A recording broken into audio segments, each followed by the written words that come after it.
We are live. The button is pushed. The button is pushed. Baschamania, Bash in the Brain, episode 349. It's a winter wonderland here in New York. It's a winter wonderland there in PA. The driveway is shoveled. It's plowed. We're here now. We're ready to talk some wrestling. We're here to talk.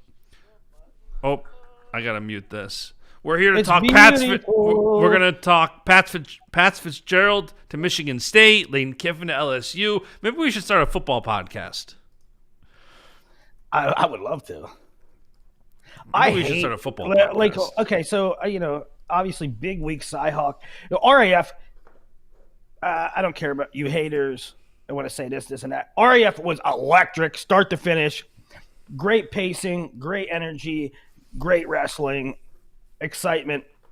We got a lot to talk about, but while the people get in, it's 9:01. We only been on for 1 minute, and it usually takes a little bit a while, 2 or 3 minutes for the guys to trickle in. I am beside myself about this Lane Kiffin situation. I think. I really liked the Lane Kiffin at Ole Miss story. This team that, some years can have a pretty good story. And amongst all these SEC blue bloods, Auburn, Alabama, Georgia, LSU, he's better than Florida. And Lane Kiffin does it. Not just this year, but he had a really good really good team last year. Do you realize how many guys graduated last year or went to the draft? Ole Miss put like half their defense in the NFL draft last year. So expectations, at least from my end, were a little bit low. And what does he do? He comes back and has a better year this year. And now he's going to walk. Not only walk, but he's 11-1. Imagine, just say this out loud. You are in the middle of the season. You have a shot at the national title, and you walk. Bro. Well, there is something wrong in America. We got to get to wrestling, but I will say that I had a long talk with the captain. Maybe we'll have a captain's corner today if Bastida pops on, because he's got a lot of different random topics we talked about over the weekend. I said this would be great for a captain's corner. So if Bastida hops in the chat, we might have to send him the link. But I will say real quick before we move on to wrestling, it is a travesty that the college football season is set up to where this can even happen.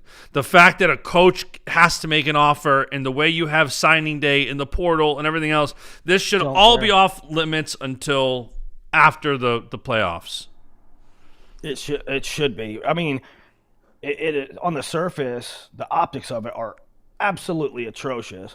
But just getting right down to the point, imagine if this wasn't a thing, this wasn't a discussion. We're going to figure it out at the end of the year, and then Lane Kiffin walked. I would still be. It's a different story, though. It's definitely a different story. Yeah, for sure. All right, let's. I just don't understand. I know we're talking about football, but this is in general in sports. When, you're saying, I can't win here, you just did. You just beat all those teams that you're talking about. You just beat them. You just did better than them. You're going to a place that you just did very much better than this year. And so the conversation is going to be that the excuse is going to be, they have more resources, they have more money, they have more this and that. I don't know, man. You're in Mississippi. You don't think?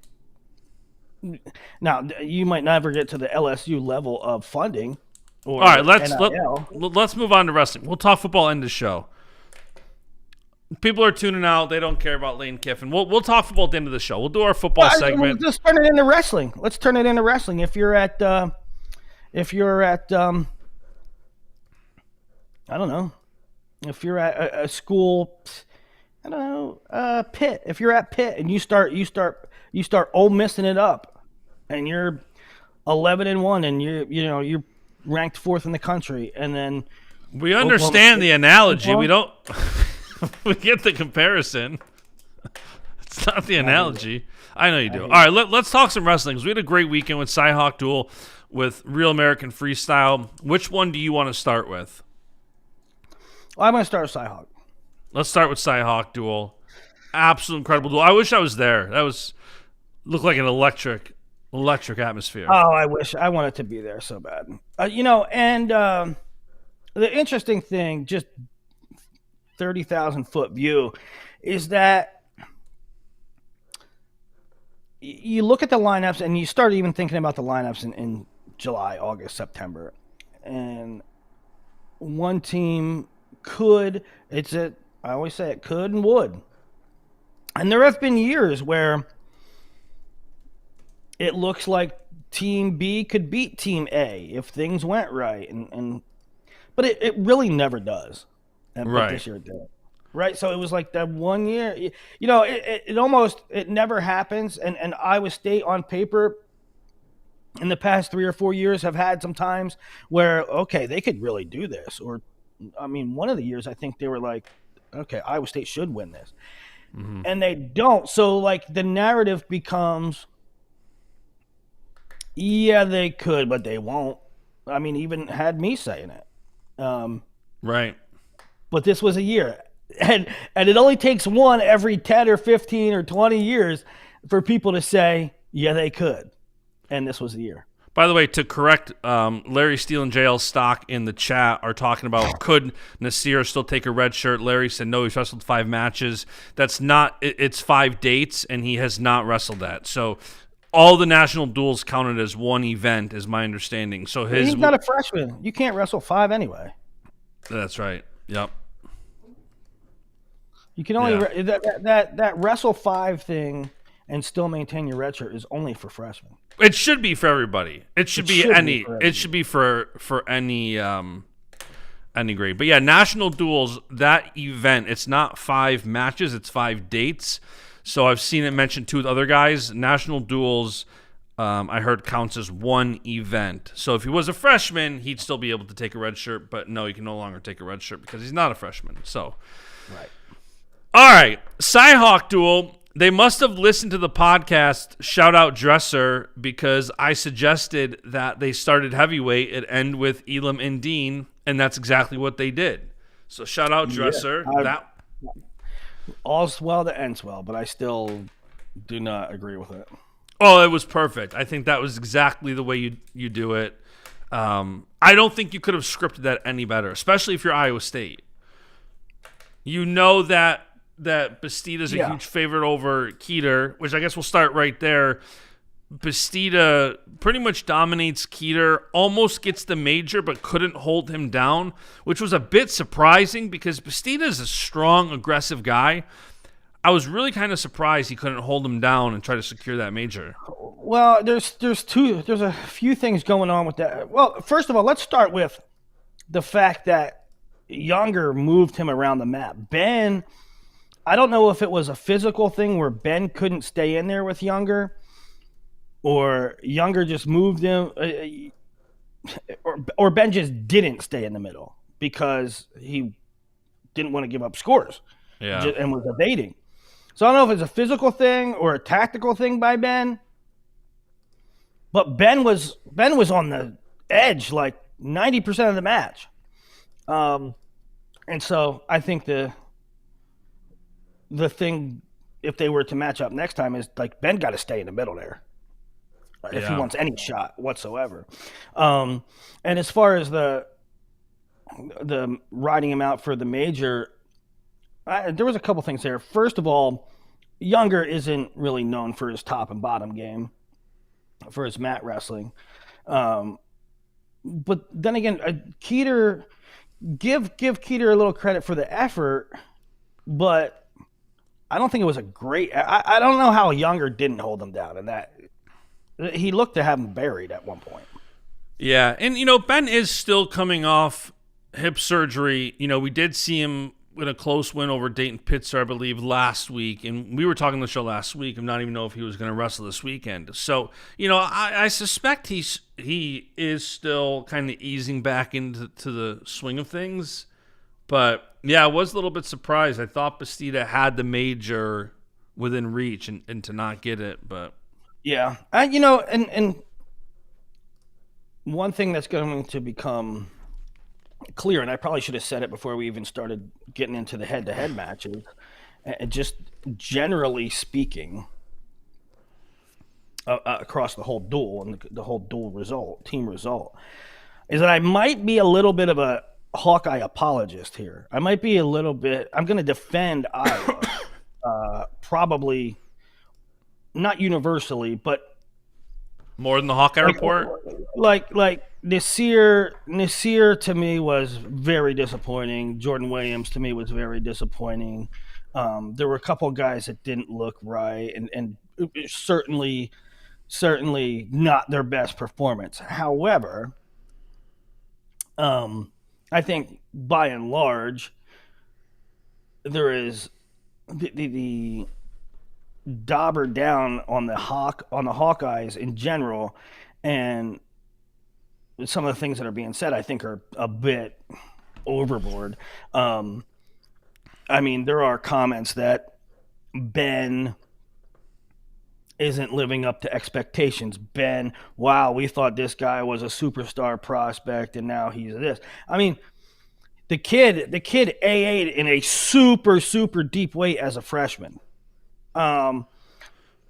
He's a sophomore coming off injury that's dabbled in 2 sports, and he lost to the guy that, I mean, what was your expectations? Now you can tell me that your expectations were that he would be more competitive with Younger. You can say that, but coming into this duel, I mean, who picked Ben? Well, and I think that goes across most of the duel. Most of the duel, Iowa's people are really down. Iowa's fans are really down. What were the shocking moments? What moments shocked you from this duel? With the exception of MJ and PK, what was shocking? I kind of look at it a little bit differently. I don't think that this duel was that shocking. I think this duel was a continuation of things that have been upsetting Hawkeye fans. You know, most notably for me, I think, is Iowa continues to have this theme of lack of offense. You know, I was looking at it, and Iowa State outscored Iowa 74-52 total points. And 20 of those 52 points that Iowa scored were Caliendo getting attack. So if you average absurd. Without Caliendo, without his points, Iowa only averaged 3.5 points per match. Crazy given a takedown's 3. With Caliendo's 20-point tech, which again was more than a third of all the points Iowa scored, they're still only averaging 5.2. So you continue to have this Iowa. Absurd. Yeah, and you continue to have this, like, if you look at some of the matches Iowa won, Peterson. I mean, averaging 3 points per bout in an era where a takedown's 3 points is ridiculous. Correct. So that's where it's like, you know, I get it. And if you like Peterson over Poulin 4-2, Block over Paniro 2-1, Ferrari over Dean 2-1. So you look at some of these matches that they did win, and it was by 1 or 2 points. So at large, Iowa is just not scoring points. So I don't feel like this duel was that shocking. I feel like it was a continuation of all the things that are, all the thoughts and feelings that are developing about Iowa. I feel like this was more of a continuation than an eye-opener for them. Yeah, I can see that. I just mean the name on the chest, you know, I think that Hawkeye fans, the way I was looking at it anyway, was that Hawkeye fans were down because Iowa and we're Iowa and we don't lose to Iowa State, and this is a surprise. But to me, it's not a surprise because there wasn't really many surprising results. But if you're looking at it, yeah, in the deed, they didn't score a lot of points. But you know, going back to national duels, that's what I said about Nasir. Nasir just doesn't score points. Well, and that's like, Yeah. I guess if we can go match by match, but like when you talk about that theme of Iowa being upset or me guessing that it's more of a continuation, even when you talk about like Drake Ayala's performance, like we said on the show that we both thought Drake would bounce back strong. He had a wonky loss last year early on, bounced back. This year, I think now Drake takes another loss, and Iowa fans, again, I think it's more that continuation versus, I don't think the fact that Drake lost is game-changing for anybody, but the continuation of he didn't bounce back with the, context of national duels, I think that plays in more than just, oh my gosh, I can't believe this or that happened. Yeah. So so Younger wins almost by major, and then we flip and we go to 125, and Pullen won the last head to head, but that it's going to be within the margins. It's going to be a really tight match, and Dean gets it done. And I thought that Dean looked great. I thought Dean was active and offensive and put himself in position. I think that in the past I've been critical of all 125s, and I've been critical of Dean. Like, hey, you can score. Go out and put yourselves in situations where you can score. And, he didn't rack up 100 takedowns, but he did put himself. He was active, and frankly, that last the game, the match deciding move, I thought was really savvy and really creative. Frankly, I was impressed as hell with Dean, and it goes back to that thing, like. But you're not impressed with his hair. Tom and Terry can freaking coach 25-pounders, bro. You did have a comment about Dean's hair halfway through. I don't like it. I agree that this match was good for Dean because, funny enough, these guys wrestled at NCAAs. I can't remember what round of 12 maybe, in the backside, I think. But it was Rutgers versus Northern Colorado at the time. And now here we are steaming the CyHawk Dual. And at NCAAs, it was the opposite. Steve-O gets a takedown in the third to win, 5-3 or something like that. And now Dean Peterson makes the adjustments, and he goes out and gets a third period takedown. So I thought it was a good win for Dean, especially, I did too. I mean, all these freaking 125-pound matches are, among the top guys, are one takedown matches, and to me it's tough to put anything like if guy A beats guy B one takedown to zero. I'm saying, like, I don't even care. That to me it almost means nothing going forward. Like the other guy could win. The other guy could win next time. Like 100%. There's no doubt in my mind. But I will say that this particular match, the way Dean was moving, to me, a little bit like stock up for Dean. I like the way he looked. Yeah, no, he looked good, and this was it's funny. We kind of previewed it saying this was a must win for Iowa State if they wanted to have this duel. And here Peterson comes out, and it's like, oh, Iowa State really needed that one. And then right away, here comes Evan Frost, who this was an 11-7 win for Drake Ayala last year at the CyHawk Dual. Evan Frost flips the script and looked dominant against Drake and gets the 11-5 win there to get some more points on the board for Iowa State. Yeah, kind of a weird match, man.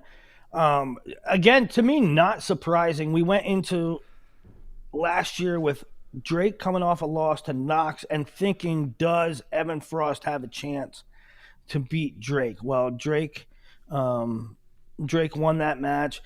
Likewise, this year, Drake. The difference was Drake had a loss coming into this match as well at National Duels. The difference being last year when Drake lost to Knox, he looked fine. He looked okay against Knox. He didn't look bad. He lost in a bunch of scramble situations. And it was just like situational. Okay, Knox came out with on top in a couple of these flurries. Whereas this year, Drake just didn't look himself at national duels. Like, that didn't look like the best version of Drake we ever saw. Yeah. So you're looking to see if Drake rebounds from national duels, and he still sort of looked like his national duels version, in my opinion. He just wasn't as fluid, wasn't as crisp. And so Frost beats him, and, it was a couple situations where, like, neutral danger. First of all, the neutral danger, I'm not saying it shouldn't have been. But I will say that's the quickest neutral danger in the history of wrestling. That official went 1, 2, 3, 3. I was like, what? What? Now it could have been, if he didn't do it that fast, it might have been inevitable anyway, but that is the fastest I've ever seen. Now, on the flip side, if you're an Iowa State fan and you're saying, Willie, you're just sticking up for Drake. No, I'm not sticking up for Drake, because I will tell you this too. At the end of the one period, I think it was the second period, where there was no points, there was a flurry. Frost should have had 3. Frost is, now he's not all the way behind, but he's on the side. He's on top. Drake just has this. And they are stuck there for 4 seconds. And then eventually Drake rolls through and they call nothing. But that should have been, to me, that should have been 3. So I am not saying that Drake got hosed, because I think maybe because 1, it was probably inevitable, and 2, I think Evan had a 3 in a different situation. But I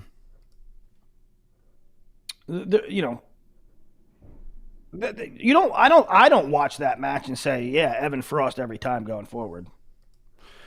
Same. I think 133, some of these matches are a lot like 25, where, we were talking before the show about different results and taking the different guy, even though this guy won. And like, hey, there's 9 votes. And I'm already beating Dean in hair.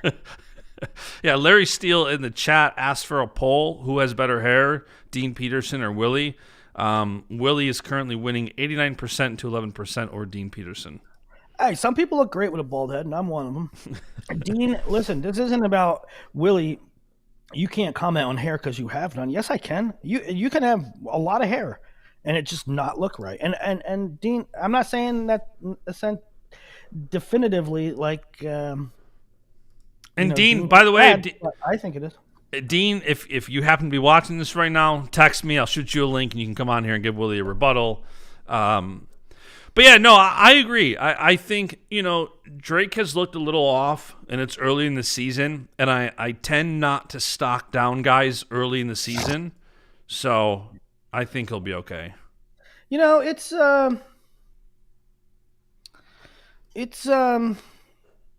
always interesting with the older.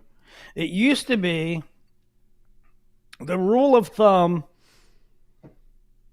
in the 90s, in the 2000s, whatever. It used to be you're a freshman, and then as a sophomore, you're better than when you were a freshman. And when you were a junior, you're better than you were a sophomore. And when you're a senior, you're at your peak powers. And that was the ascension. Very intuitive, right? It makes a lot of sense. The era that we're in now, you almost have to wonder if the guys still got it by the time they're senior. Do you still got it? Because you're fired up. You're fired up to take the match. First time in a Cowboy singlet. First time in a Penn State singlet. First time I'm going to Michigan. First time in the lineup, I'm coming out gangbusters. And then they get to be a sophomore and a junior. And then right now, it's like by the time you're a junior or a senior, do you still have the fire? Well, not to mention, the another thing we were talking about before the show is how grueling the Big Ten schedule is. And when you go through that schedule, listen, you can say whatever you want about anybody's schedule. The Big Ten is the toughest schedule year over year, every year. And when you wrestle this schedule at Iowa, at Penn State, at Nebraska. These schedules are tough. And when you do that for 3, 4, 5 years, I know these kids nowadays wrestle a lot when they get to high school. You see these true freshmen ready to go because of how much they wrestle, but that could play a part in it, right? It used to be like in the 80s and the 90s, it used to be that these kids showed up in October, November, and they started their fall practice, and they wrestled 30 matches for their high school team, right? And that's what you were recruiting them on. Well, as time got on, 2000s, 2010s, now we're here. Now, these guys wrestle 150 matches across 12 months, and you're recruiting them on that, and they're so well coached, and they got so many miles on them that it kind of makes sense that some of them, by the time they're juniors and seniors, I'm not saying they're tapped out, but some of them are like, yeah, dude, it's November. You know? yeah. And so, and in conjunction with, I said on last show I mentioned somebody, it might have been Drake. It might have even been Drake. I mentioned somebody that didn't look like he was all fired up and clicking on all cylinders. And I said that might actually be a good thing. Because how do you click and stay fired up? You can't do it for 6 months. No, you can't. And so we'll see.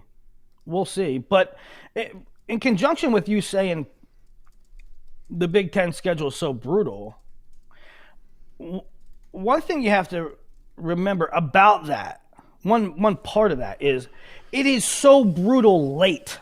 Yeah. Like it isn't like they have a brutal schedule because they have some good matches in November, they have some good matches in December, they have some good matches in January. It's like they don't have the best schedule necessarily for 5-6 months. What they do have is an absolutely ridiculous gauntlet in Jan, Feb, March. Yep. Yeah, 100%.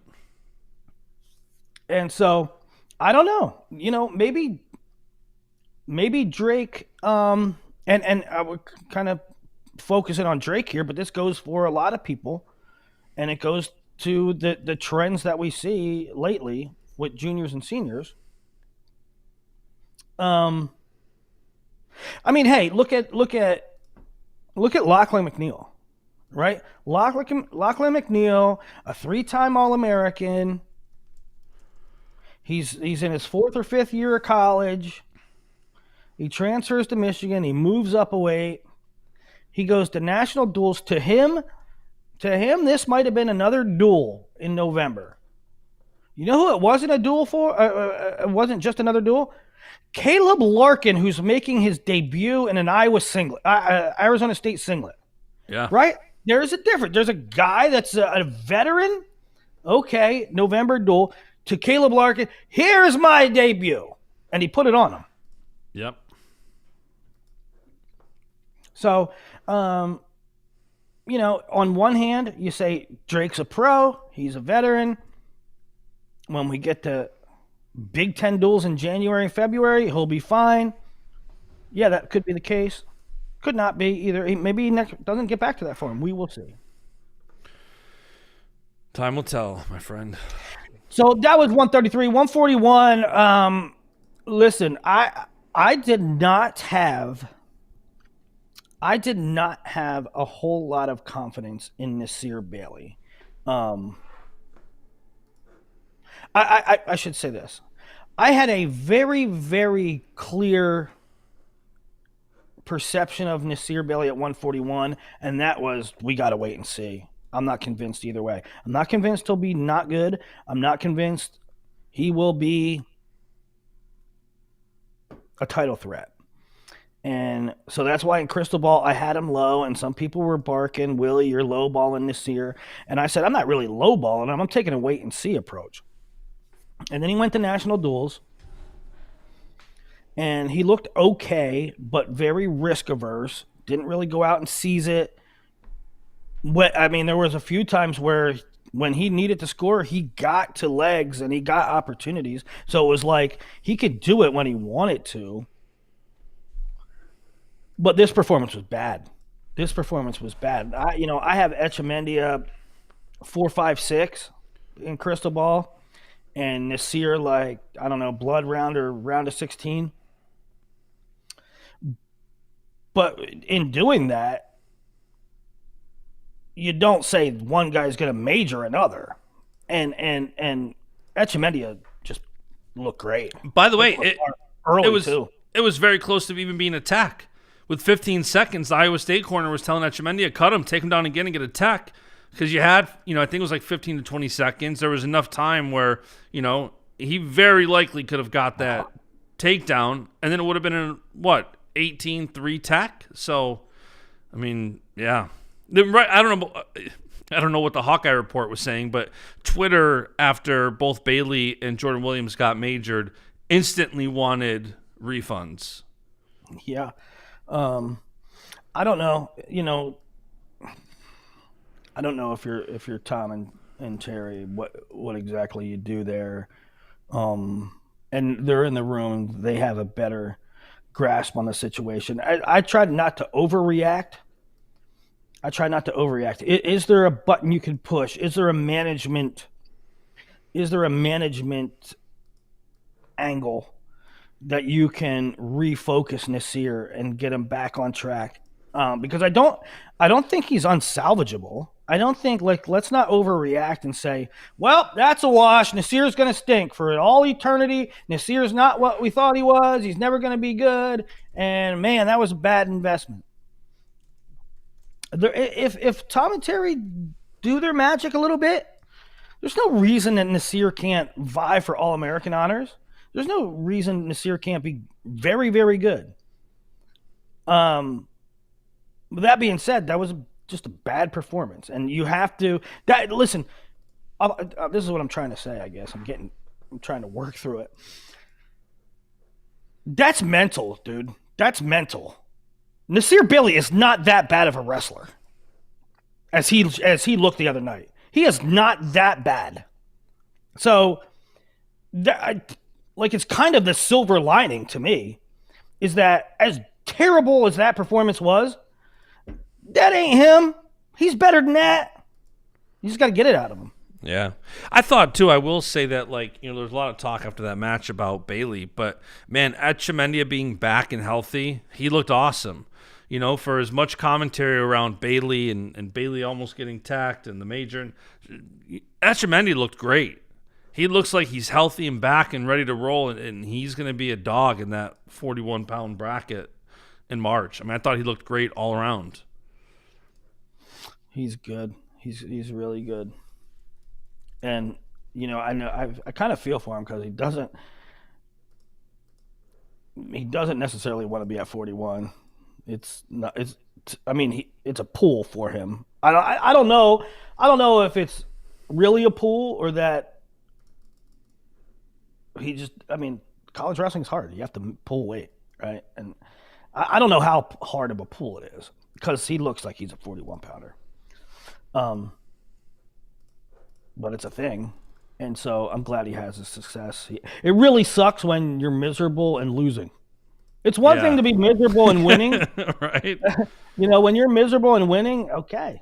When you're miserable and losing, you're about to throw in a towel. So I know he's pulling weight, or it's hard. It's not easy for him, and so I'm happy he's having success. 149, kind of the opposite of 141. Paniro Johnson, I love you. I love you, buddy. I had you ranked higher. I was talking about you as a prospect more than anybody. But I'm kind of over you. You got to go score, bro. You got to go score because you have it in you. I wouldn't be saying this if you didn't have it in you. You have it in you. You just don't do it. And so I don't know what the thing is there. And I will say, two, that the preface to that, Willie, is that Frost should have been wrestling here, but was sick.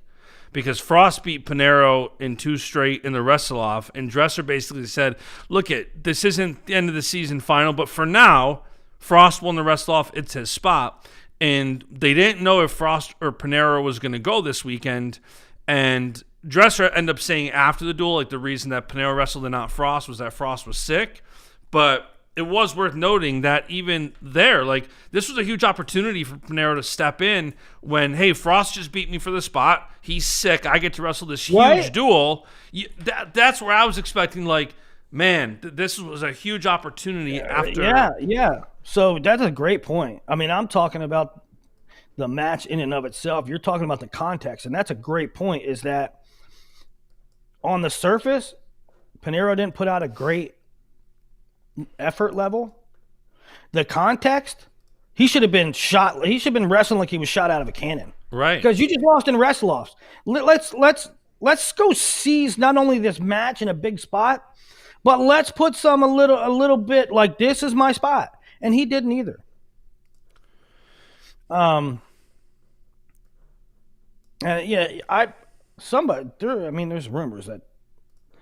There's rumors that Frost just didn't make weight. Now, maybe he didn't make weight because he was sick, or well, I don't know. But I don't know. Well, I heard that he was sick going into the weekend, and he was going to see if he could go, and he wasn't able to go. He was still sick. So he might have been sick and still tried to cut weight and still tried to do it, and maybe, all things considered, he just couldn't go. But yeah.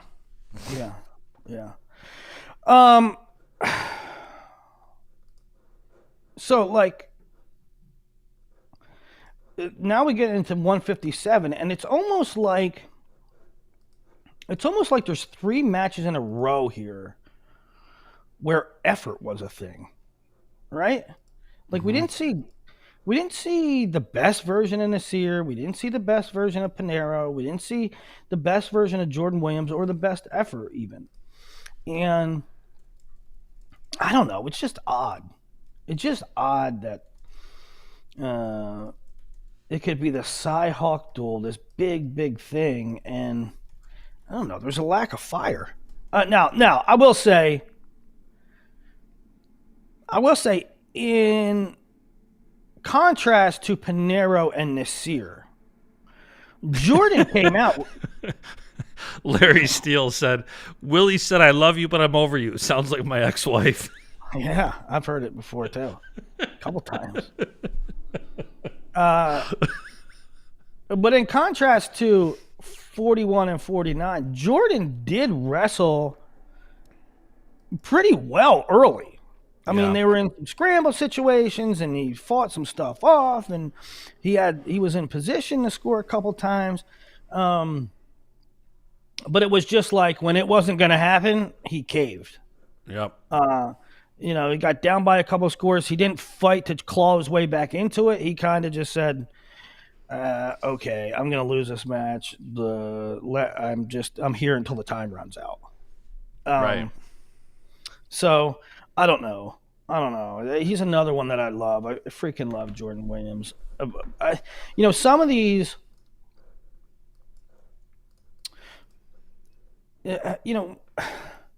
it's like free agency in football and baseball. It's like you're doing good in one environment and you go to another, and maybe that's just not the best environment for you. And I'm not saying that this is the case with Jordan Williams. I'm just saying that sometimes you click with the coaching staff. They know how to push your buttons right. They know when to get you up. They know when to back off you. And maybe maybe Tom and Terry never figured that out with Jordan. Maybe Jordan never figures it out with Tom and Terry. But maybe they do. I don't know. There's some growing pains. It's not like I don't believe that in every scenario, like you could take, I don't know. I think you could take Drake Ayala and plop him in any program, and he'd be pretty freaking steady for you, right?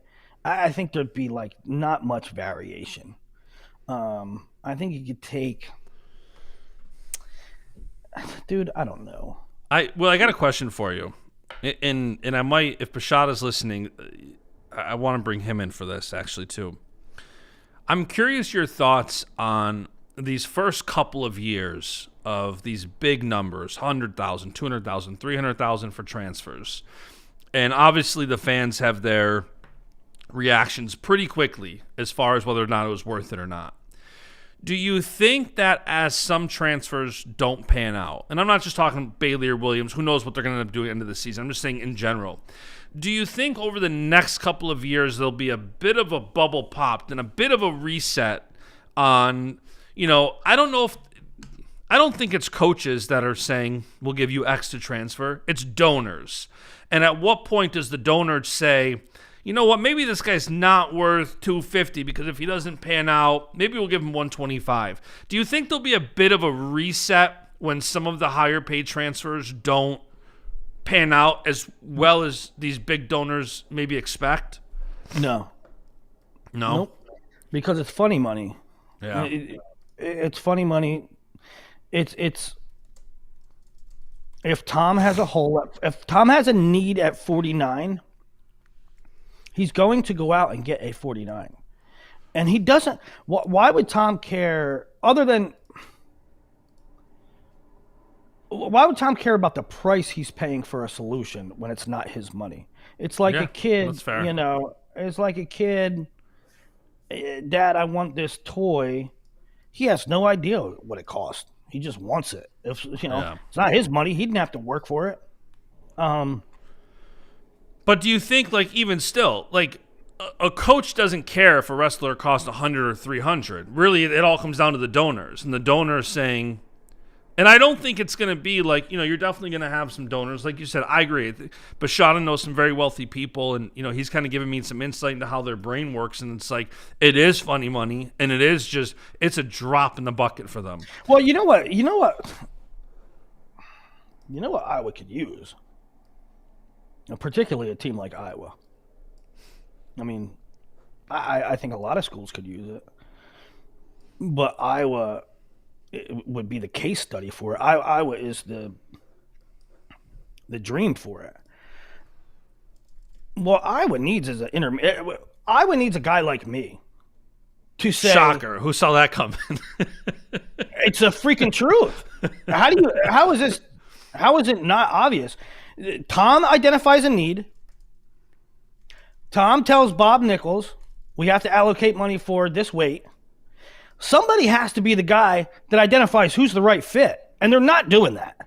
They're picking the lowest hanging fruit. Who's the highest returning finisher at the weight we need that's willing to get in the portal? They're just taking the most talented guys, not the best fit for the program. Not the best fit for the program. Not the we're gonna do our homework so that we get the right fit. Just the best available. Right? Well, I feel like, too, these donors are also driving the price up because if donor X wants somebody and donor Y wants somebody and donor Z wants somebody, they're really just bidding against each other more so than they are actually paying a fair market value more than anything. It's not necessarily what these kids are being worth they're given. It's what another donor is willing to give and them outbidding another donor. That's really what it comes down to. Yeah. And I would say, like, it's not... We're talking about the portal and right fits and identifying the right fit and the right culture and the right constitution to fit your program. But it's also recruiting. Like, sometimes I think that teams chase rankings. Like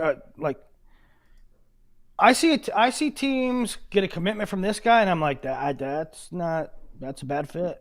That's a bad fit. That's not going to work. And then sometimes, other times I'm like, oh, this guy got number 67. That's not going to show up on the front page. Nobody's going to be talking about that. But I'm like, that dude with that staff, I like that. Yeah. Right. So it's not always about the best available. It's about the fit. And I think some schools I think some schools do a good job with that. I think other schools chase rankings. Yep. So I don't, what do you see? What do you see going forward at 157 for Iowa? Like, I think that Jordan Williams getting the start in a high stakes duel says something. He's probably doing well in the room. And I'll also say, for as much as he folded late, if one of those scrambles in the first period goes a little different, then Jordan might fight. Jordan's this. Yeah. Jordan's that. I mean, the version of Jordan Williams last year at Pac-12s, he looked freaking great against Styles and Lamer. He looked really good, and this looked really bad. But again, I think that the ebbs and flows of that match, how that match played out, I think contributed to him. His late match, he was just not interested. He didn't fight back. But make no mistake, the kid's talented. If he would have got the first takedown, he might have been all right. I am leading in the best hair poll, 70-30. I mean, it's a runaway. That's a runaway. All right, so then we have 65 Caliendo Tex Connor 20-5 in probably back to your regularly scheduled program. I was like, all right, Caliendo is the maybe the leader of this team, right? And he's like, stop this bullshit. We're gonna wrestle Iowa style, and he wrestled Iowa style. Yeah. So that's that. And then so you're like, at this point, and we haven't really talked about this yet, but like you're mapping out the rest of the duel in real time. You're like, okay, this happens. Steve-O losing, I was like, it's going to be an uphill battle now. Like, I hope that the duel ain't over. But then right away, Frost comes back and kind of nullifies that. At 41, they get a win from Baschamania, a big one. A 57. Zurban wins. You're like, okay, Iowa State's in this thing. Caliendo Tex, and you're like, all right, Iowa should get bonus the next two. I mean, I really thought Iowa would get bonus the next two. I certainly thought so at 74. I thought 84, Angelo doesn't put up a whole heck of a lot of points, but with 3-point takedowns, I thought he could get a bonus. But listen, PK's my dude. And I just think he got out of sorts in that match. I don't think that was the DNA of Patrick Kennedy at all. I think Gatan is really scary and really dangerous from positions. I think he threatened and scared PK early, and PK wrestled timid the rest of the match. You go back and watch that match. There is long lapses where MJ's damn near straight up. He's damn near standing straight up. 99.9% of the time, PK attacks those legs. He didn't want it. He was like, hold on. Should I shoot? Because if I shoot, like, MJ's going to do some crazy shit that I don't know if I want to get into. MJ's defense was not great in neutral. Like maybe once they get into it, he threatened. But MJ, to me, was like basically inviting him into his legs. And PK was like, nah. And so this sounds really weird, and Iowa State fans are not going to like this, and MJ Gatan, who I have all the respect for, I don't think it's really indicative of like who the better wrestler is. It could be, but I don't think I watch that match and then I go, yeah, MJ Gatan's going to outplace PK. You know what I mean?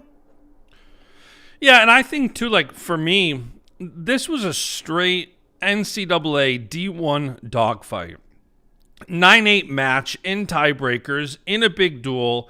I thought, when you talk about effort throughout this duel, one thing that you'll never or very rarely see is a lack of effort from Kennedy. Kennedy is like, these two guys were in a dogfight, and I think if they wrestle again, anything could happen. Like, this is one of those matches we were talking about before where I don't necessarily think just because MJ won this 1-9-8, that's how it would go next time. I think next time it would be a dogfight, and I flip a coin to see who could win. I think MJ could win again. I also think Patrick Kennedy could win. You know what I mean? Like, it's just, this was, for me, watching it like such a true NCAA dogfight, what makes duels great. Yeah, we got an idiot in the chat named Jerry Corder.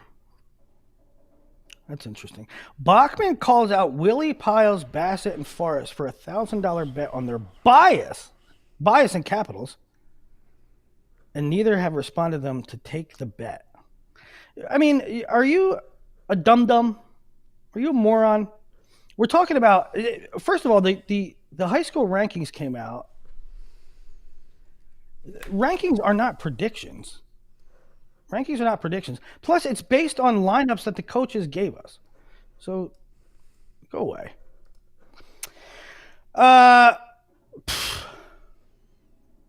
So, what was your immediate reaction when the score is what the score is, and then MJ Gatan beats PK? Did you say, holy crap, duel's over? I did, because I immediately thought that Elam got the edge. I immediately thought the edge went to Elam. MJ getting a huge win, 2 matches before the duel's going to come down to Elam and Endene. I really think that match was... that match swung things into Iowa State's favor as far as the Elam match. I also think, too, one thing that's important about that match, I know you said coaching doesn't matter. That brick throw in the MJ match, that brick throw changed the outcome. Perry walks over and tells... It looked like Perry walked over and told Dresser, throw the brick. I think there was locked hands. Whoa. I don't know if it changed the outcome. I did. I thought that gave... That, to me, seemed like it gave MJ the reset.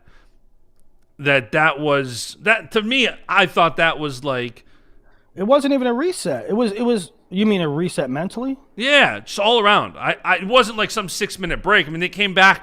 It was still an extra 15, 20 seconds of the ref saying, hey, no, you can't challenge that. The brick throw's too late. It wasn't in time.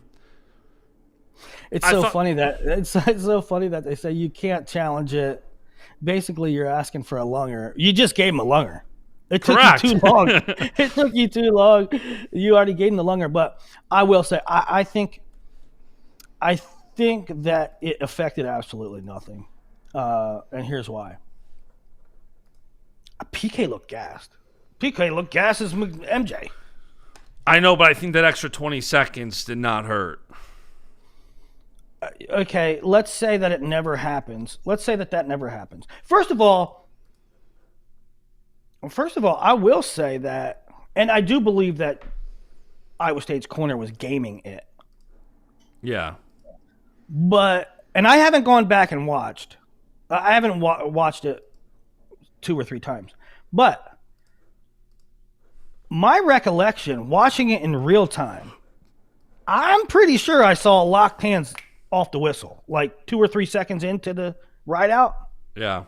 I'm pretty sure I saw a locked hand. So I think there was a locked hands. If there wasn't a locked hands, it was damn close and worth reviewing. Now, so I don't think it was totally phony, but I do think they knew it was too late. That being said, all that being said,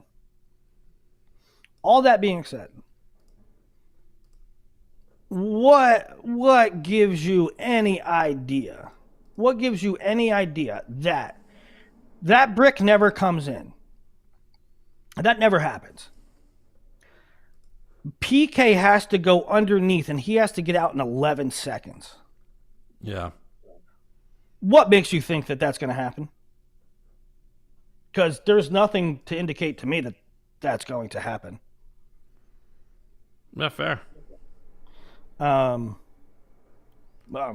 Maybe, but if that never happens, if that brick never comes in, and they go to get set, and the world takes a timeout and says, Willie, what's your bet? PK gets out greater than or less than 11 seconds? I would say greater than. Yeah. You're not wrong. So that was my impression of it. 84, Angelo doesn't put up a lot of points. I thought Dean wrestled really stingy in some positions. I mean, I think if I'm Angelo, I would have opened up a little bit more and had like some confidence, like if we get into certain positions, I'm going to win those positions. Where, I mean, to me, it sort of looked like Angelo was like, I'm only going to score if it's clean and open and obvious. And I don't think that has to be the case because I think Angelo has excellent feel and can win scrambles. So, if I'm him, generally speaking, and maybe not against the Max McAnellys, and maybe not against the Aiden Sinclairs, but against guys like Isaac Dean, I'm doing the old Logan Stieber thing where I just dive in. I get a leg, and we'll figure it out from there. And I'm a better wrestler, and I'm a better scrambler, and I'm going to win these positions. That's what I would, if I was coaching. Obviously, I'm a way better coach than Tom Brands. I'm just kidding. Hey, I got a question. My advice would be, Angelo, against inferior opponents, and no shot at Isaac Dean, but Angelo's better. Against opponents that you're clearly a notch above, take risk, dive in. You're going to win those positions. Hey, two things about Angelo's match too, non-technical stuff. Number one, I saw some criticism that I thought was fair from both Iowa fans and Iowa State fans of Angelo basically celebrating the win and kind of taunting the crowd a little bit. And kind of both fan bases were like, your team needs bonus points right now. You won 2-1. You shouldn't be celebrating. I have mixed feelings on it. I'm curious yours because, like, on one hand, I get it. Like, I get the perspective. But it's a huge win in a CyHawk Dual. I do think you should celebrate that. So I kind of get both sides of it. I'm curious what you think. I don't know. I'm okay with. I don't know. I thought like, I don't know. You beat Isaac Dean 2-1 with no takedowns. Number one, you beat Isaac Dean 2-1. You had no takedowns. Your team needed bonus to win the duel, and you didn't get it. Yeah. I don't know. But like, they're kids. I agree. That's why I said it's like a mixed reaction. I get both sides. One more thing about Angelo. I didn't think it was awful, but I thought it was untimely. Yeah. No, I agree. I think the celebratory police is a bunch of boo birds anyways, regardless. But let me ask you this one. Angelo Ferrari is an incredible wrestler. That goes without saying. Usually, when you have an incredible wrestler, he is a fan favorite, not just even at the school he's at, but they're usually very fun to watch. Angelo is not the most exciting wrestler to watch. He goes out there, does what he has to, and gets his hand raised. Do you think that that's going to be generally what we see from him throughout college, where, no. What? Angelo very, very much looks up to AJ. Yeah. Okay. And Angelo has seen AJ become a monster superstar internet sensation. How? By winning 4-1. Yeah. Okay? So Angelo's thought process very well might be just win, baby. And that's okay. Now, but I do think that he has more in him. I do Absolutely. think that he has more in him. I mean, listen, again, I'm not knocking Isaac Dean, but the ability between those two guys is not 2-1. I feel like if you're wrestling like Angelo is, there's gonna be a moment that happens in March. If he goes out and wins Big Tens and wins NCAAs, nobody's going to care that he did it 4-1, 3-2, Nope. whatever. Nope. Nobody's going to Nope. care. On the flip side, if he loses in the semis 3-2, see, I told you, he should have got to his offense. Like, there's going to be that switch. And this is from a fan base. And this is from a fan base that spent the last 3 years calling him Stall Rocky. Stalrachi. All right, come on, guys. You win. You win. But now it's your guy. But there is much more in Angelo. And like let's chill out a second. He's a freshman. All right. Maybe his whole career continues this way. Maybe it doesn't. I don't know. But it's either his approach to it, and he's just like, I'm going to get the job done. I'm going to get my hand raised. I'm not going to put myself at risk that's not there. I'm going to put myself in harm's way. Or maybe, he's just getting going. He's a freshman. Yep. And remember, there's not a wrestler in college. There's not a single wrestler in college that has wrestled less matches than Angelo Ferrari the last 4 years. Not a single one. That's crazy. So, okay, Rocky and Endene. Dude, I was going round and round with people like when they announced the start weight was at heavyweight. People were. I said I don't agree with this, and there were fans saying, "Well, one reason is," and most of these guys were Iowa State fans. Well, one reason that's a great idea, Willie, is because if the duel's on the line, Elam's on a pitch count, and he might need rest. Now, what the fuck are you talking about? Elam hasn't wrestled in ever. He hasn't wrestled in years. He hasn't wrestled a match this year. You're telling me he needs rest week 1?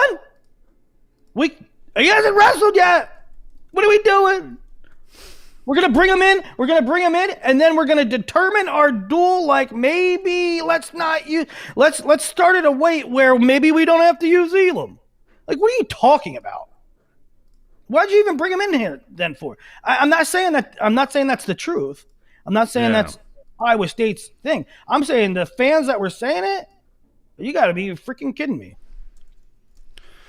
Yeah, I did think there was an awesome match for Rocky, and I don't think it was stock down at all for Endene. I said before this match that I thought the winner was going to be stock up, and it would not be stock down for either guy who lost. I actually thought I thought Rocky looked good. I thought he did a good job.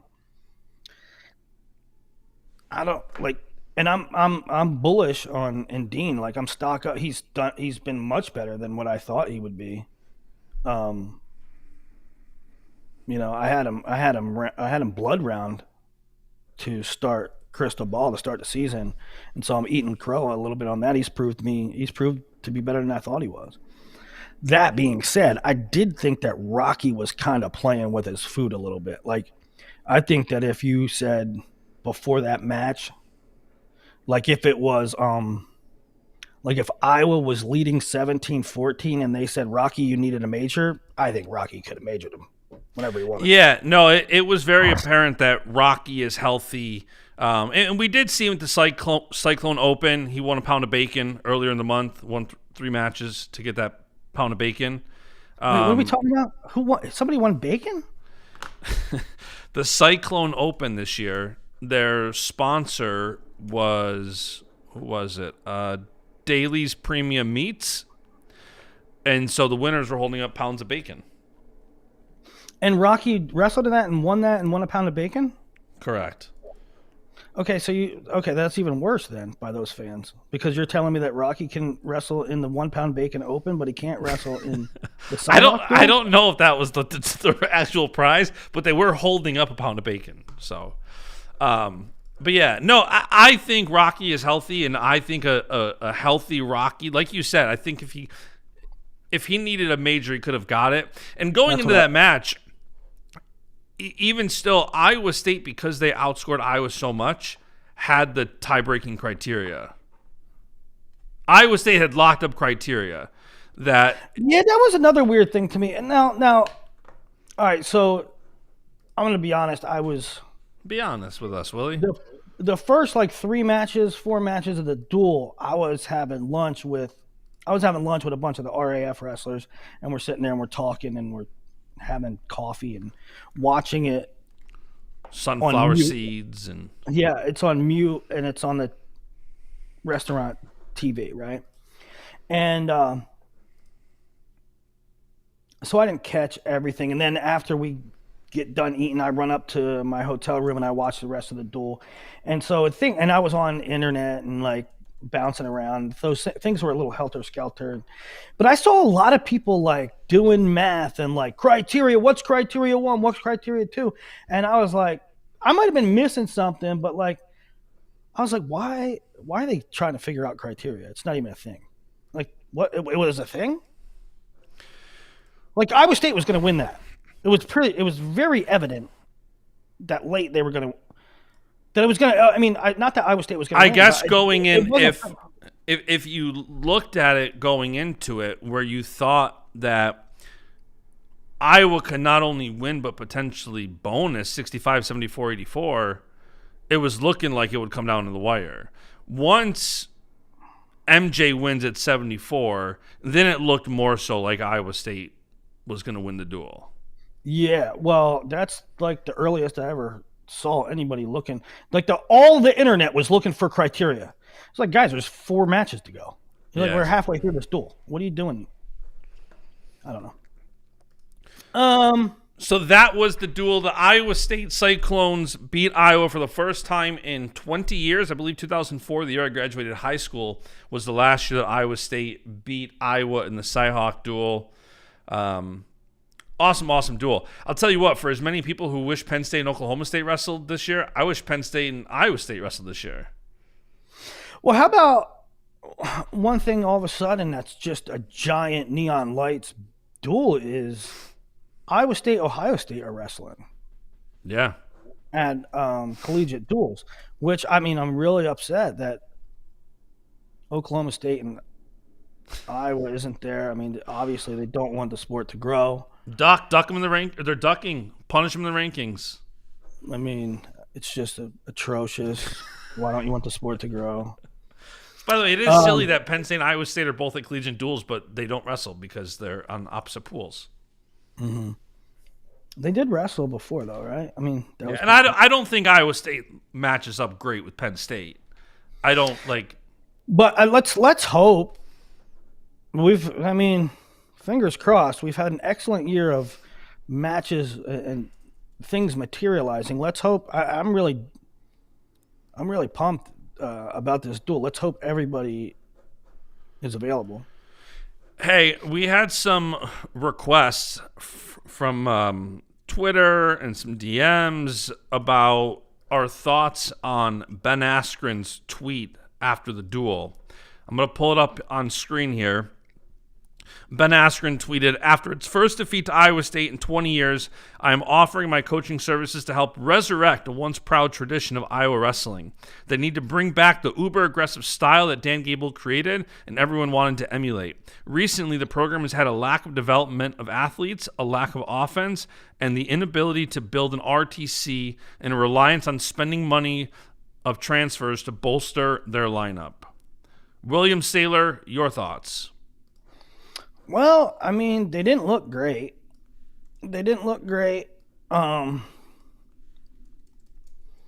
mean, yeah, it's November. Okay.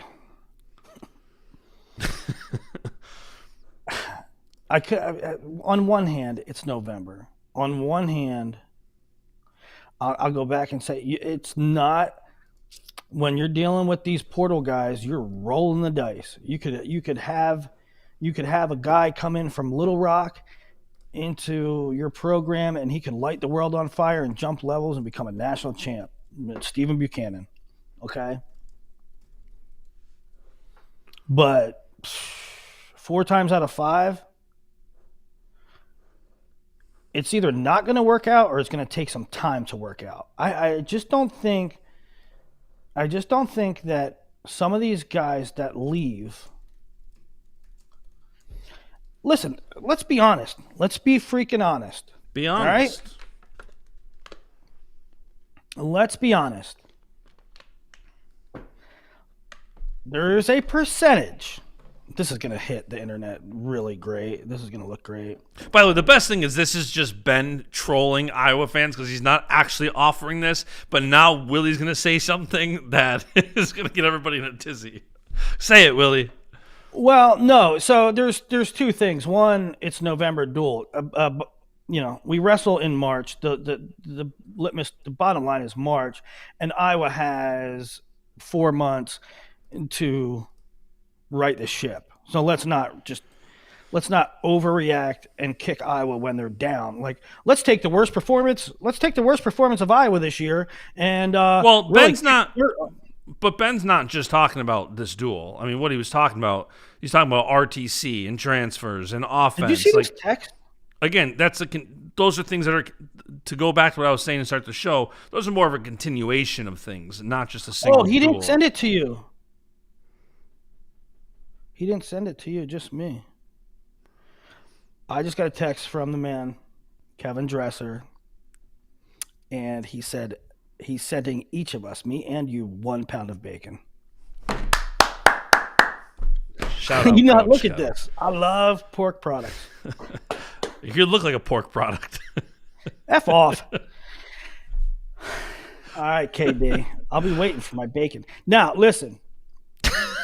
It's one thing to kick. Hell, you could have said the same thing about.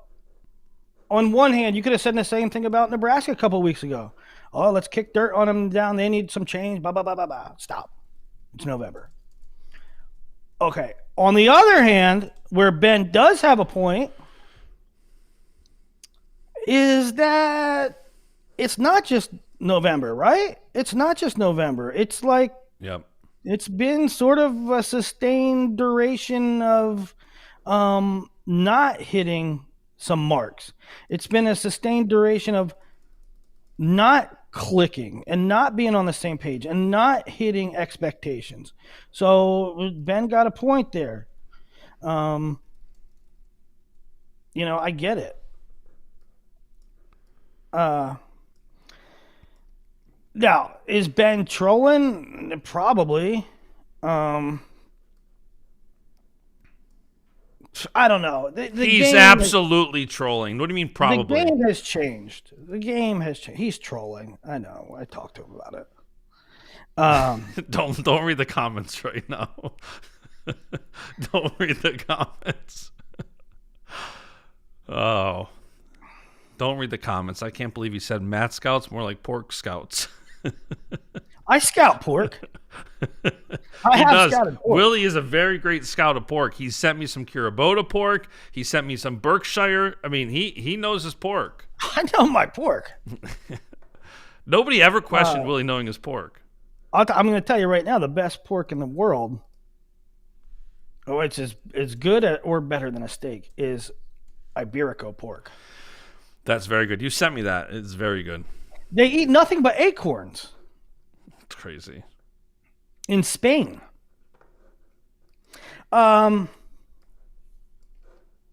Yeah, listen.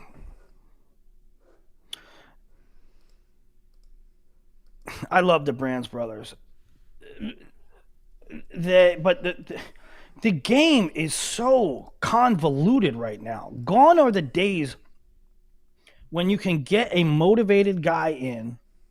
You get 20, 30 motivated guys and you get them on your roster and they fight like hell to listen to a coach and to be a starter and they wrestle out of nothing but willpower and the pursuit to be the best version of themselves. All right? That's how Tom and Terry went from high school phenoms to college studs to Olympic level dudes. And now they're coaching in a totally different environment where there's stroke my ego, where there's recruit these prima donnas, where there's guys that you want to bring in to fill holes that are in the portal. And I'll say this. This is what I was going to say it. And this is when I said this is going to hit the internet. And and people are gonna talk shit on me, and they say "F you, Willie." But let's be honest. I bring honesty. 3 out of 5 dudes in the portal are motivationally fucking bankrupt, or motivationally compromised, motivationally skeptical. Yep. All right. And so you are rolling the dice. You don't know if you're getting a Stephen Buchanan or if you're getting a Richie Figs. I mean, actually, a lot of times you do. Sometimes you don't, and that's a scary part. There's 3 levels to it. There's like, do you know? Do you know you're getting a guy that's saying, I mean, the narrative is, the words out of their mouth are, and hell, Richie Figs said this. The narrative from all of them are, yeah, I'm in pursuit to be the best version of myself, to be around the best coaches, to have the best workout partners. Now, that's all fucking lip service. And that's proven. Okay? There is no way, Richie Figs, love you. Loved you since you were in 9th grade, 8th grade, 7th grade. I am not looking at Richie Figs in his orange Okie State singlet and said, that's a guy that's all in. That's a guy that's in pursuit of greatness. Who was it last year? Not so much Ja'Cory, Kyle Parko, and there was another one. I don't know. It wasn't Ja'Cory. It was somebody else. But I was like, it's very clear, like, that's lip service. I mean, like, let's be honest. They took a payday. All right? So you're rolling the dice with these motivation things. You could talk to a guy and you can get the feeling that, man, this he's looking to make changes for the better. I fully believe that. Then there's guys that you're like, well, he's saying the right thing, but I don't know. That could just be words. And then there's guys that are like, yeah, like, it could be good, but it probably won't be. Like, that was my thoughts on Richie coming into the season. Like, yeah, he's really talented. Mm-hmm. If he puts it all together, he's really dangerous. But I doubt it. And so the world has changed, and Tom Brands is not.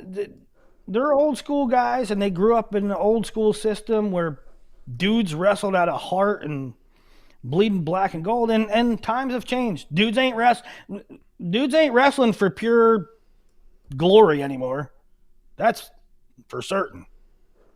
There's this and there's that, and they're concerned with their girlfriend, and they're on TikTok, and they want to get a payday, and are you going to pay me 150 or 175, and do I get an automatic starting spot, and blah blah blah blah blah. Right? So, make no mistake about it, Tom and Terry are fucking great coaches, but they're living in a different world, and I am material girl. It's hard too when you make these adjustments. Like, coaches have completely different. They have their way of doing things, then you have to adapt to a whole new system. I mean, you're seeing it even at Penn State in real time, where it's like Penn State for so long was like anti-content, and now they're creating more content, and you have to keep up with time. And a lot of these older coaches, especially, or the ones who've been around for a long time, are having to adjust to this whole new way of doing things. Like you said, TikTok. Imagine, during Gable's era or Cal's era, like, it's just such a different world now. It really is. Yeah, listen, and you have to. You got to figure it out. You got to figure it out, and you got to put parameters on it. And I think that Tom and Terry try to figure it out. Hey, let's be a little more cutting edge. Let's be a little bit more open. Let's be a little bit more accommodating. Let's give the guys a little bit more freedom, because that's the world we live in. And I don't know if that's the right way to do it. Listen.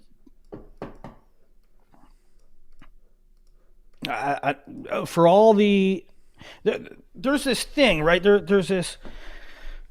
There used to be this thing, and Tom was very vocal about it, where Tom would say, "Hey, I hate this narrative that Iowa wrestling is robotic. I hate that we're perceived, and there's this narrative, and everybody says we're robots. We don't have a mind of our own. We don't have, we're not allowed to be individuals. Where is that coming from? We're good. We have fun. We're a family. We do things. We have personality."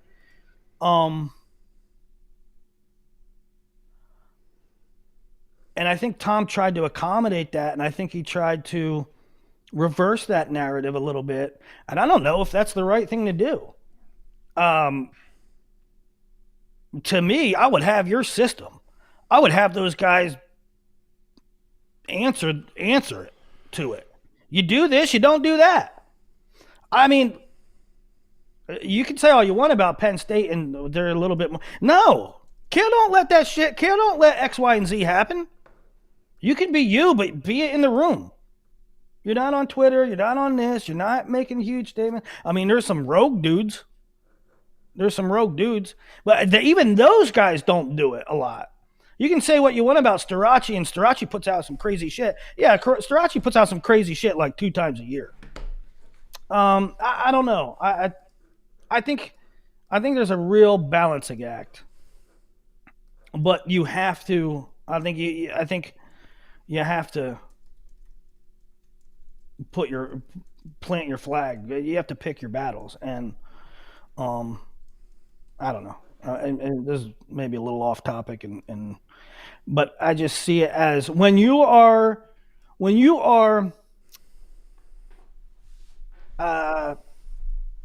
portal dependent. Look, it's okay to supplement. I don't think it's okay to rely. Yeah. All right. What say we talk some real American freestyle, because that was your 5-day span was pretty much nothing but real American freestyle.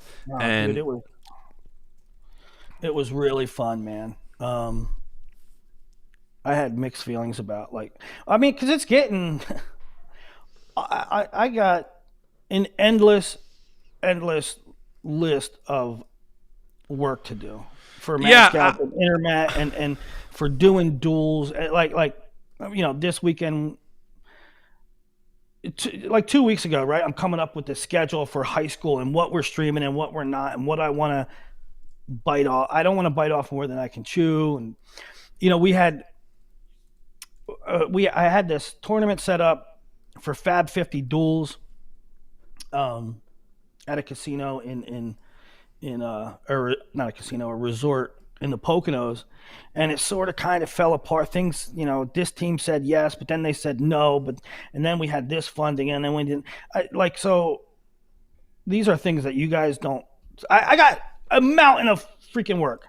If I didn't have RAF, I would still have a mountain of work that I have to scramble to get done. And then I have RAF, which now is every single month, there's a trip, right? So that's one weekend. That's one weekend. Check. Well, you get 4 weekends a month. One of them is already accounted for because I have to go to RAF, and it's getting cumbersome. But Well, the amount of notes you put, it wasn't like we have a show notes doc, and these weren't really show notes. It's just sometimes it's where your brain unloads, and Yeah. the amount of like, and it's one reason why I'm biased towards RAF a bit is like you have probably two pages of notes in there that are simply operational things you want to improve on, things you're thinking of, and it's awesome to see that peek behind the curtain. Some we can't say on air, but. Yeah, so we have a RAF has a meeting with all the on Mondays at noon every week. We have a meeting with all the heads of state, and we have that every Monday. Now, the Monday after a card is usually largely a recap of what went right, what went wrong at the event, and so after an event, I type out all my notes to get ready for the meeting. Now this one got pushed back to today. It's in an hour and a half. But yeah, you identify what you did right, you identify what you could do better, and you try to make improvements. And I know a lot of people, there's people that love it, and there's people that say, "Oh, RAF got to do this, and that." We're trying to get there, trying to make it the best product you can. But what I'm getting at is there is a mountain of work, and man, it's like sometimes it's like dragging my toe. Like, man, do I really want to miss Thanksgiving with my family? Do I really want to jump on another plane? I haven't slept in my bed. I don't know, but then you get there. And it is so freaking cool, dude. It is so cool. It's so cool to be around the athletes and get to know parents. And then the event itself, like I get it. Card one was pretty good, but like really slow. Card 2 was really slow. This card, I felt like it was 2.5 hours of electricity. I mean, it felt like it was a half hour. It went so fast. It was so entertaining, at least inside the building. I mean, there was almost no downtime and constant action and entertaining. And I came off. What's funny, after the event ended, I was so like lit up and electric and like feeling great. I was like, that was one of the coolest nights of wrestling I've ever been involved with. And everybody goes to like this after party thing, and I was there for like a minute, and I was like, yo, I'm going to get a beer. I think I'm going to get a beer. And then I was like, no, I got to leave. Because I'm too happy. I don't want to drink. I went back up to my hotel room, so I wouldn't drink. But yeah, it's a lot of work, and I don't necessarily have a free moment of time and the bandwidth for it. But once you're there, you understand. Then I understand why I do it. It all becomes worthwhile. And I thought my big takeaways, I had so much going on with family and everything else this weekend that it was a later card. It was at 9. Everybody knows I'm not a night owl, I'm an early bird, morning bird. I got up and watched it first thing, and I didn't check Twitter. Like, I watched it, and I didn't want spoilers. I thought the storylines delivered across the board. You have J.O., who your analysis was kind of spot on. Like, can J.O. win Worlds and string together matches? I don't know, but could he win one match against Real Woods? Yes. Like, so you have J.O. dethrone the world medalist. You have Spencer Lee getting pinned. Like, you had so many. You had Austin versus Austin. Gomez comes out and looks great, and Gomez versus Yanni is going to be awesome. It's like all the storylines that could have happened to make this the best event, I feel like happened. I thought, one of the cool things, one of the coolest things, like kind of behind the scenes that, for me are special, not a lot of people get to see. And these are the things that I don't know, are special to me. They'll always be like special memory. But like during the event, I'm sort of writing a recap my role, I make sure things are good, right? I make sure athletes that like there's guys that are our athletes are on schedule and they're getting to their spots where they need to be, and anything that might pop up. The card 2, we had a scoreboard issue, and I had to go out. I sprinted to the production truck, which is outside the building, and made sure and got that solved. Right, so there's things that come up. But I'm also writing a recap and doing stats. And now this card, because we had things on fantasy sites, we had things on betting sites. One of the roles that I had was grading the fights as soon as they ended. So I would have to I would have to say who's the winner, and there was a thing for total takedown, so I'd have to input, okay, it might have said like Jordan Oliver 1.5, Kennedy Blades 2.5 takedowns, whatever. So I had to put them in there so that the fantasy and the betting would be graded. The results would go through. It's not that hard, but I'm writing recaps. I'm doing this. I had like 7 things going on. It was super intense. And I'm doing this, and then Eric Bischoff comes out, and he's like, Willie, where's Willie? Where's Willie? And Bischoff comes out and said, he goes, hey, can you get me Kady Mogomedov? And I'm like, yeah. So like I text Kady's coach. I'm like, hey, I need Kady down here like immediately.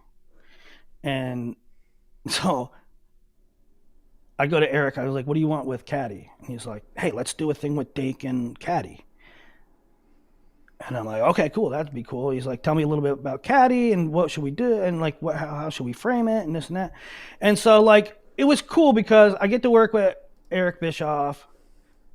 I get Kady and Dake there, and then they do a little piece. And it was really, what's the word? It was on the fly, right? It was, I don't know. It was just a really cool spur of the moment thing that to me really added to the show. Yeah. These guys sort of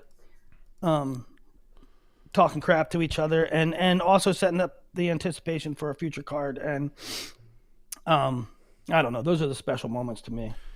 Let's talk the results. Let's go through the cards. Let's talk the results. So the first match was Bassett and Caldwell, and I think most people assumed that Bassett would roll him up, and he, in fact, did. I thought that for like the first 30 seconds, I'm like, oh, Darian's actually handling his pressure pretty well.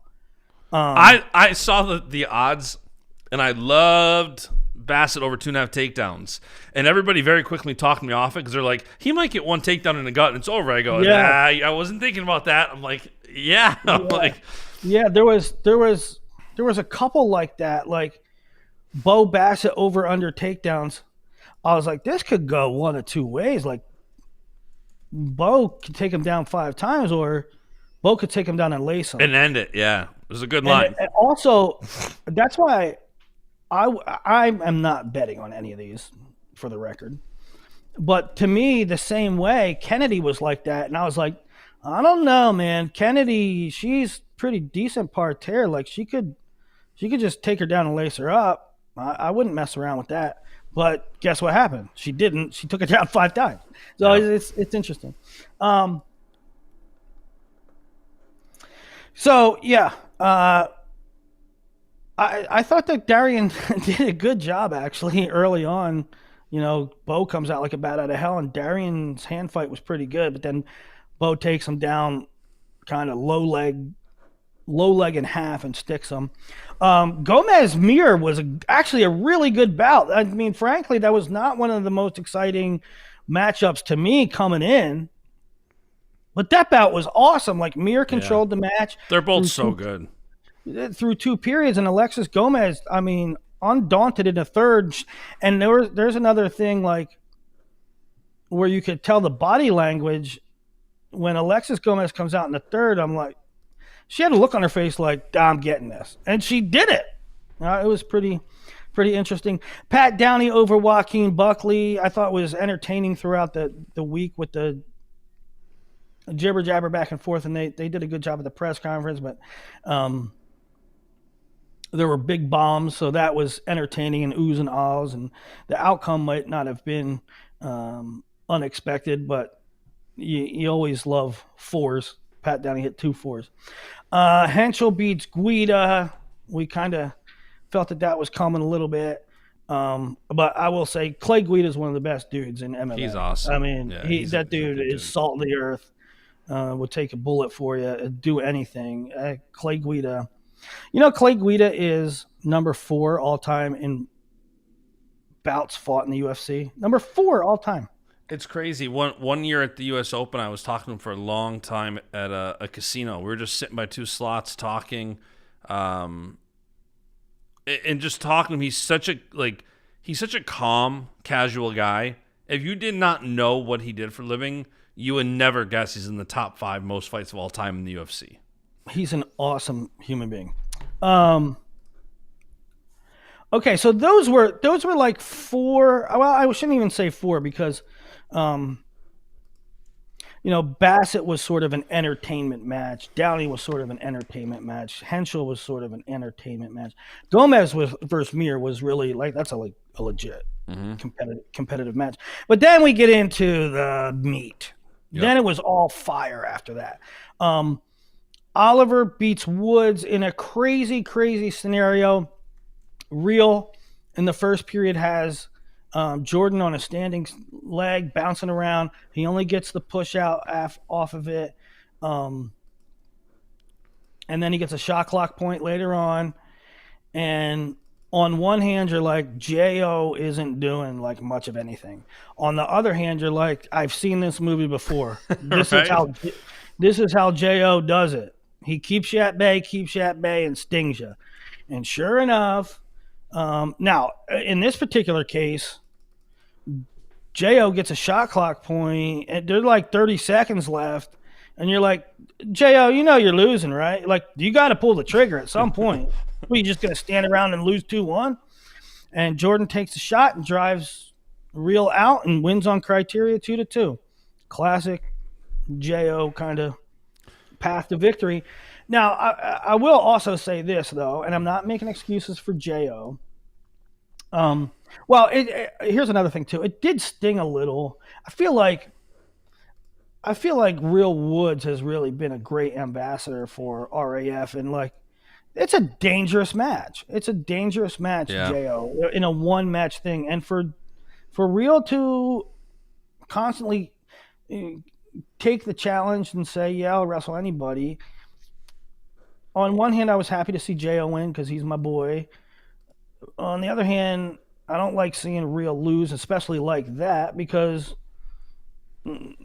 he's the best and he's fearless. So, Real will, indeed have his opportunities to win back the belt. But on the other hand, J.O., bro, and J.O. didn't say this, so it's not J.O. making the excuses, but I talked to the people in his camp, and he was like, Willie, you know what the really crazy part is?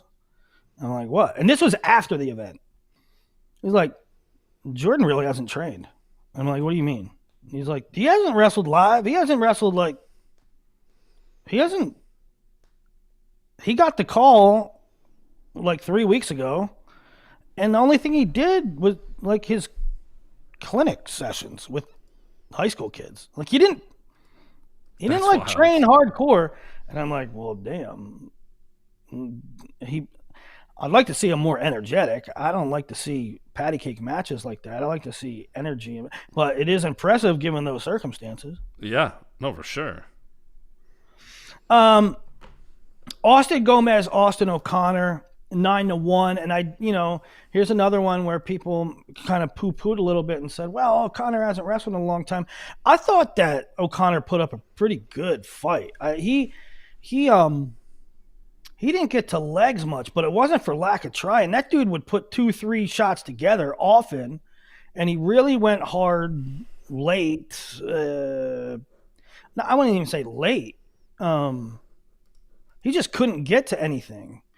And Gomez, on the other hand, O'Connor also didn't make it easy on Gomez. Gomez had to really fight through and put some combinations together to score on O'Connor. And so I thought like the narrative was that Gomez next topic and O'Connor hasn't competed in a while. In the end, when you see 9-1, you say, yeah, duh, that was going to be the thing. But in the actual match, O'Connor fought well, and Gomez had to fight hard to get his scores. I thought it was a good match. And I don't know about you. And, you know, they announced before this the bout that the winner here gets Yanni for the title, and I am all about Gomez Yanni. That match to me is going to be awesome. Yeah, I'm not surprised Gomez kind of dominated O'Connor. I think Gomez has just proven that there's levels to this lately, and he just continues to be a thorn in people's side. And I'm really, really excited for Yanni Gomez. Yeah, no, I'm not surprised. But I thought that O'Connor fought hard. Yeah, and he definitely did.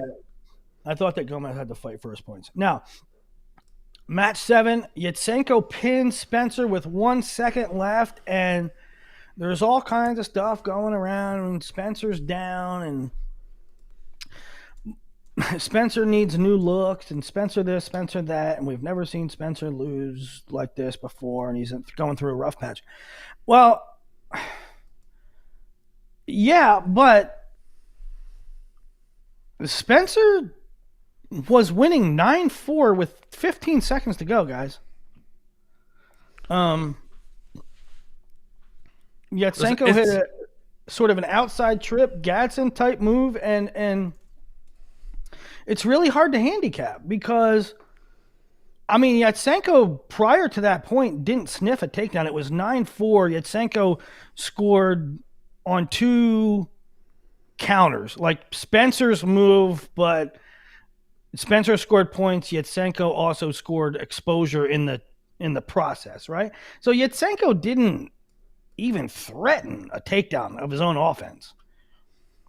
And it's 9-4 with 30 seconds to go, and he hits the outside trip, and there's a pin, and oh my God, Spencer's not good. Well, he just dominated for 5 minutes and 45 seconds. I don't know. Yeah, I think it's one of those things, again, where you talk Iowa, you talk the continuation. You know, it's very rare. I had asked you before the show, like, has Spencer Lee ever lost back-to-back matches that you can think of? And you brought up losing to Dayton Fix in a series back in cadet world trials. So it's very rare to see. I mean, Spencer, the last 2 times he went out, has now gotten teched and pinned. So it's one of those things where it's like, it's almost hard to isolate. I understand when, you know, so many people look up so much to Spencer, like he's almost this untouchable lightweight, and then you see him get teched and then pinned, and it's not that same dominant Spencer that people have just become accustomed to for so long. Well, there's a couple things, and I'm standing by my guy. I don't think there's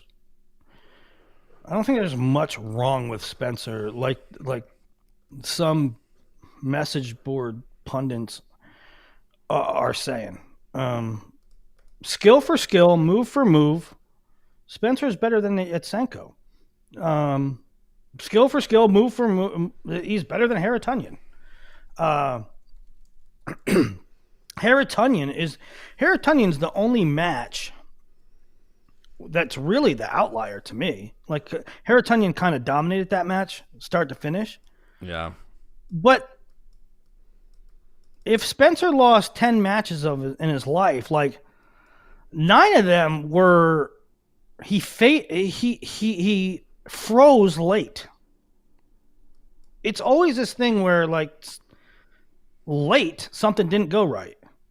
The Yatsenko match, the Matt Ramos match, right? It's these late almost kind of, what do I do now? Do I close it out? Do I play it safe?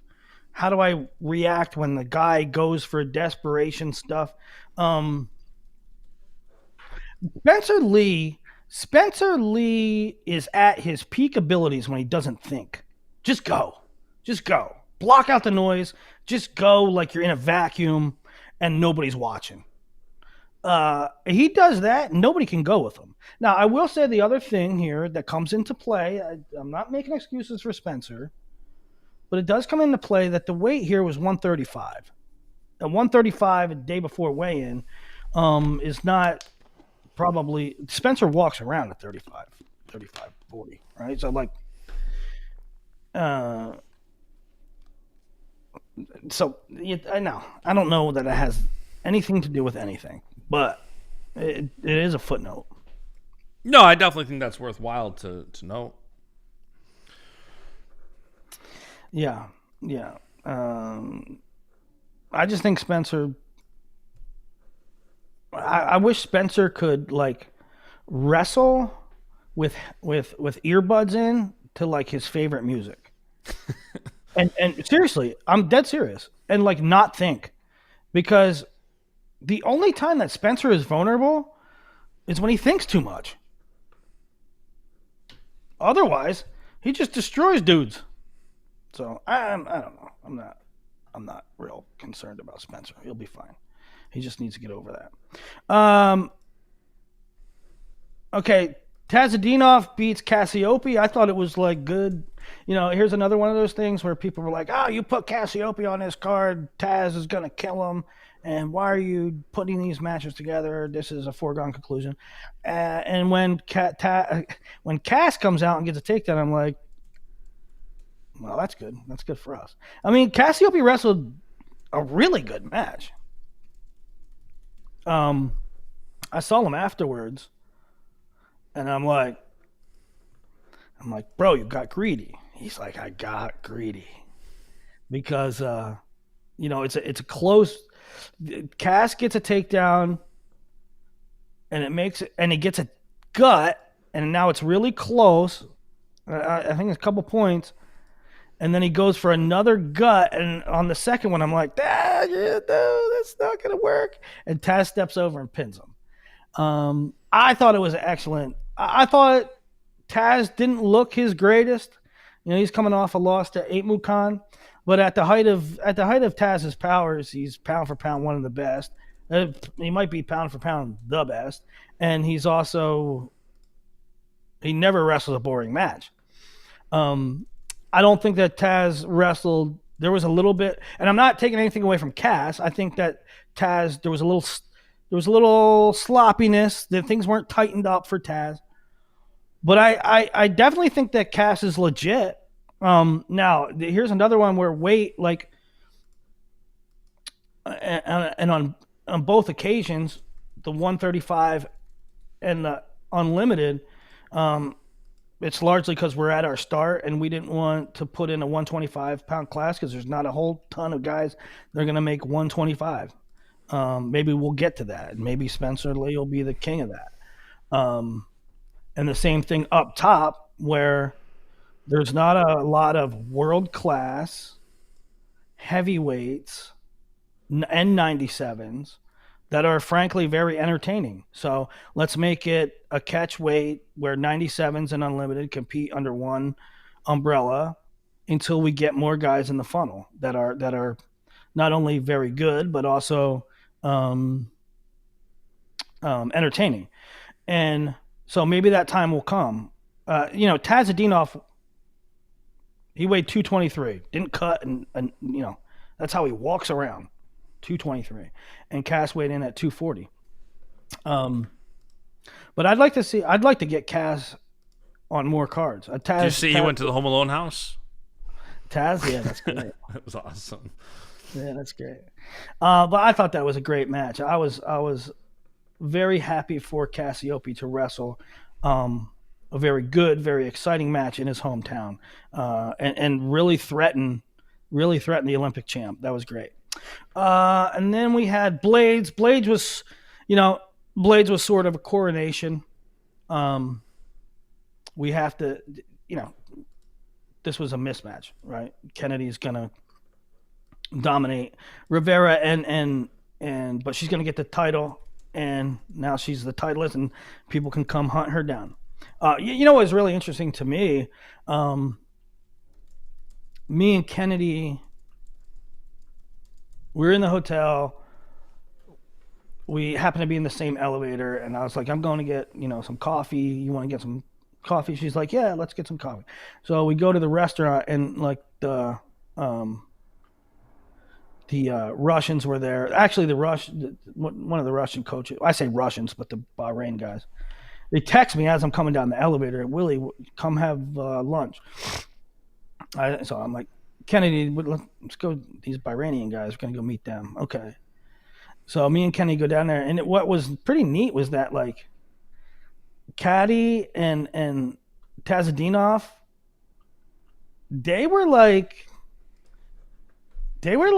no, I'm not saying starstruck, but they were fully aware of who Kennedy Blades was. Like, they were fans, which was interesting to me. They're like, oh, you're Kennedy Blades. So it was cool. It was cool. She's the best. She's a superstar. She's a superstar, and she's awesome. So she wins, and then Chandler beat Mendes, and I know a lot of people poo-pooed. How can that be the main event? These guys are past their prime. Listen, these dudes are superstars. They bring a lot of eyeballs to the event. They bring eyeballs. They did great in the promotion. I mean, they were pros. That's how. Like, if anything, wrestlers look at the stuff that. Look how Michael Chandler and Chad Mendes did their promos leading up to the event. Look how they talked about it at the press conference. Look how they did social media. Look how what Michael Chandler did right after the match. You want to be a star? That's a pro being a pro. 100%. Yeah. So that was RAF 3, man. I was through the roof about. And I don't know if it gets captured online. I mean, not online, on the stream. But the energy in that building, 5,500. It came across. You could tell. That was probably the best crowd yet. The energy in there was ridiculous. I mean, the fans nonstop engaged. And we get criticized about certain matchups and how we're doing certain things. And I get it. I get where you're coming from. But at the end of the day, how we grow wrestling is to be entertaining with it. And that was about as entertaining as any wrestling event I've ever seen. 100%. And so you can miss me with that criticism. I get not every match is an Olympic level bout. I get that every match is not a world level bout. I get that there's some fluff and some entertainment in there, entertainment for entertainment's sake. I get it. I get that criticism. And it's something that in our discussions, I ain't always cool with. But the product is the product. And we had 3 Olympic medalists on that card. We had a lot of star power. The social media engagement was out of control. The energy in the arena was out of control. The scoring was great. The action was great, which maybe with the exception of the JO real match. And I think that job is getting done. The word is getting out. Like, people are engaged with this. So if you want to say it's entertainment, yeah, it's entertainment, and it's fucking working. I think too, Willie, kid show. You're dropping F-bombs everywhere today. I will say too that the consistency has started to become so nice where you have RAF 3 going on and you have RAF 4, RAF 5, cards being announced, locations being announced, matchups being announced, Dake wrestling Katie, Bo Nickel's going to wrestle Yoel Romero. Like, you have a mix of all these different matches. Like, there's such a nice consistency flowing now where it's starting to be something you can, like, pay attention to regularly. What just happened, what's coming up, what's in the works. Like, it's becoming that regular promotion that is I mean, great. outside of college, which, by the way, everyone's aware of, that like half the time in the last 5 years, we're looking at this big duel, and then the match we want doesn't happen. We're looking at a tournament, and then the big semi that we want it to happen, the guy defaults out to 6th. But besides college, wrestling never had a season. They don't have regularity. There hasn't been a pro league that brings any sort of regularity. We don't have a season anywhere else. And good, bad, or otherwise, whatever we're doing, we're bringing a season to you. We're bringing regularity to you. Yeah. So yeah, it's fun. Next one is Indianapolis or Indiana, and then Miami, and then we're getting cracking on 6 and 7. I love that. What are you talking? All right, Willie. Well, that was a fun 2 hours talking CyHawk Dual and RAF 3. We might have to do another show because we do have wrestling. We're working on 6-7. Working on 6-7. I hate that freaking phrase so much. We do have CKLV this weekend. We do have Penn State has 2 duels this weekend. There is a lot of action this weekend. So we might have to do a preview show because we got it. We got to do another show this week. Let's do one Thursday or Friday. Yep. There's a lot coming up. So that's today's show. Comment. Let us know what you think. In the meantime, Josh Allen was 76 touchdowns now, leading QBs of all time. So go Bills. What's your confidence level on the Bills right now? Not high. Not high?